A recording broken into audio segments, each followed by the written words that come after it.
الثورة قامت على عيش، حرية، عدالة الاجتماعية. أين هي العيش والحرية والعدالة الاجتماعية؟ النهارده لنا سنة بنحكي في الكلام ده وما فيش. بنقول للمجلس العسكري اوعى تفكر تندل ميدان التحرير يوم 25 عشان الصعايدة جايين يا وقعتك طين يا مشير. يا ريت تاخد بعضك وتتوكل تعمل الاحتفالية تعملها في الجبل في الكتايب بتاعتك في ميدان التحرير. لا، لو لقوك الصعايدة اللي جايين من اسوار هياكلوك كده واكل. تعملها معاك احتفاليات تحتفل فيها فين؟ في الكتايب بتاعتك. هنا في ميدان التحرير ده ميدان الشهداء، ميدان عبد المنعم رياض وميدان شهيد 25 يناير. ارض زكريا عزمي وزعوها على شباب الخريجين، تمام، وعلى الفقراء. ارض الترعه المطلعه الميه لزكريا عزمي اللي هي غرقت البلد احدانا، غرقت ابو سمبل يا مشير البلدياتك اللي غرقوا دول حقهم عند مين؟ الميه اللي كانت طالعه من نهر النيل. بلديات المشير؟ انا من المحافظه، هو نوب وانا صعيدي، تمام. هو سوى صعيدي سوى هني، اتبرينا مني من زمان احنا عشان المصريين قالوا النوبي المشير شهد شهاده زور. انت يا مشير لو ما شهدتش شهاده زور اطلع على التلفزيون قول لهم لا انا ما شهدتش شهاده زور، احنا اتبرينا عليك عشان المصريين وجه بحري هنا. بقول لك المشير شهد زور، وبقول لك اتنحى وما تخافش كمان، ما حدش هيحاكمك، اتنحى ولو قعدت حاكمك تعال حاسب. الحكامات ده حورينا طيطه، انت مفكر فيها محاكمات؟ يا راجل ده انتوا ناس متعلمين، لو في محاكمات كان حاكم الناس اللي هي تبع السيده زينب، الضباط اللي طلعوا. مفكر ان مبارك راح يحكموه ولا شنقوه ولا هو ولا عياله؟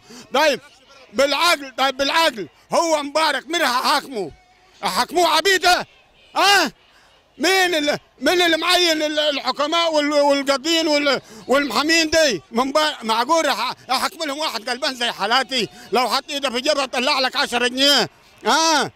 في يا ابني هم مش في سجن، هو لا مؤاخذه فنتر بلس بيطلع بالكبوت الابيض ويتجلى قدامك وبقول لك انا هو فرض عضلاته، فرض عضلاته. يعني معناها لا مؤاخذه ادي اللي تاخدوه يا مصريين بالنبي العربي. هو كده من 50 سنه حاطين طين في خشومنا، ارحمونا وارحم الشعب المصري، مع العلم لو ما رحمتوش راح يرحمكم هو بالجزمه راح يرحمكم. ولو ما انا بكلمك والله لازم ما خايف الا من ربنا، احنا مش احسن من الشباب اللي مات هنا، في مات احسن مني، شباب متعلم، شباب مثقف. انا ولا مثقف ولا معي شهايد ولا عاوز حاجه من الدنيا، تمام. اللي عاوز العداله الاجتماعيه اللي قامت عليها الثوره. انا بتكلم على احمد رفعت وعلى مسؤوليه الكلام ده، تمام.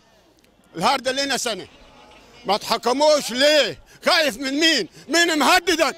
مين اللي مهددك؟ امال لو انا ضربت لواحد بطوريه ولا كسرت له رجله ليه كان علقت من رجلي؟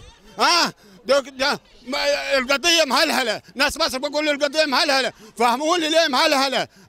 النائب العام فين امال؟ يا نائب العام انت دافع علي، انا دافع. لو ما دفعتش علي امال ايه لازمتك انت؟ مش في حاجه اسمها النائب العام؟ لو ما جبتش حق الشهداء دي ايه لازمتك؟ دي الناس بتقول الناس دي ناس متعلمه وتمسك الرئاسه، يا انت دامت ما جايبش حق الغلابه والشهداء، ما دامت ما جايبش حق الشهداء، تمام. يا ازاي راح امسكوا رئيس، تمام. انا بقول مش عاوزين نرمحوا على مجلس الشعب عشان عين عيل المره ال20، تمام يا مشير. هنا بقول لك في المحامي ده بقول لك مش عارف ايه اللي هو كان اسمه الديب ولا اسمه الدب ولا اسمه الاسد، تمام، مش عارف. يا راجل عيب، ده انت اسمك على مسمى بقول لك الديب. مفروض ما تخافش الا من ربنا.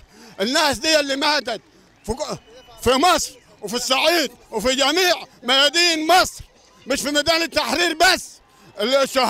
الشهداء اللي ماتت في جميع شوارع مصر من يوم 25 حتى الان، انا اللي ضربتهم، انا اللي قتلتهم، اللي قتلهم الشعب ده. خاف من ربنا، بكره رح تقابل ربنا، رح تخاف يا رب كريم. والسلام عليكم ورحمه الله وبركاته.